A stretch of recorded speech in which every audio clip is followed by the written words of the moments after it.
Welcome again. So, last time we talked about why people go for entrepreneurship, right? What is the real reason, real drive? And we understood that it's the freedom, it's the drive to achieve freedom to create, let's say, any kind of to express your creativity, to have the freedom to actually serve people, or just to get out of any kind of constraints that you see around you, right? That you need to actually break those shackles and come out of it. That's the reason why that people actually go for that entrepreneurship path, so that they can get that. But now let's say you have decided, now you really want to go ahead, start on your own, get your own venture. What's next? What's the next step that you want to do? Well, the decision to actually whether to do it alone or you want to do it with partners, right? That's the second step. And if you really want to do it alone, right, you can. And there are lots of people who have been solo entrepreneurs and they have done amazingly well, right? So there is no question or doubt about this, that whether I should do it solo or I should do it with a partner, which is correct, right? There is no right or wrong answer here. But if you ask me, I will always say that have a partner with you, because the journey itself is very, very difficult.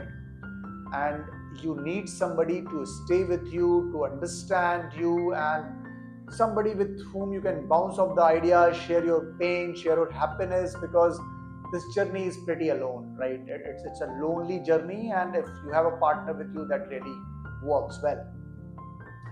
So if that is it, if you really need a partner, what kind of partner you should choose, right? And if you ask me, it's basically the kind of person who aligns with you.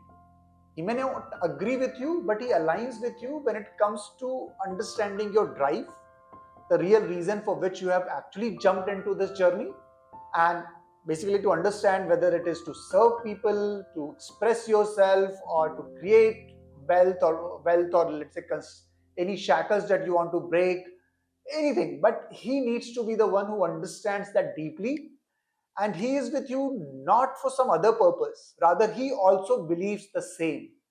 It can't be that you are in this because you really want to impact the world in a way where it becomes a better world tomorrow, and the other guy is actually in this because he wants to get that power, fame, and money that most of the people are after, right? And if this combination comes in where you both are entirely misaligned, I can give it in writing that venture will fail at some point or the other. But if your drive is similar, right, and there is huge respect for each other because you have such kind of drive within you, then you can actually go through this path with holding hands with each other, lifting each other, motivating each other, and you will cross that. Whenever the problems will come, the chasm will come, you will actually cross that. So that's why it's very, very critical that you have the right partner with you. Whenever you're going to start and you talk about this to your friends, some may actually get influenced by it. Some may find you visionary. Some may think, yeah, this is the right business model. But why are they going to join you is very, very critical, because you will find a lot of people who are those me too people, that they also want to come and build a startup, but they could not have done it alone. Their motivation is entirely something else. Somebody is here to build a legacy, somebody is here to actually just get that power, money, wealth, but they are not really into the problem that you have started with and what you wanted to solve. And that's when I think you are going into a very, very wrong path.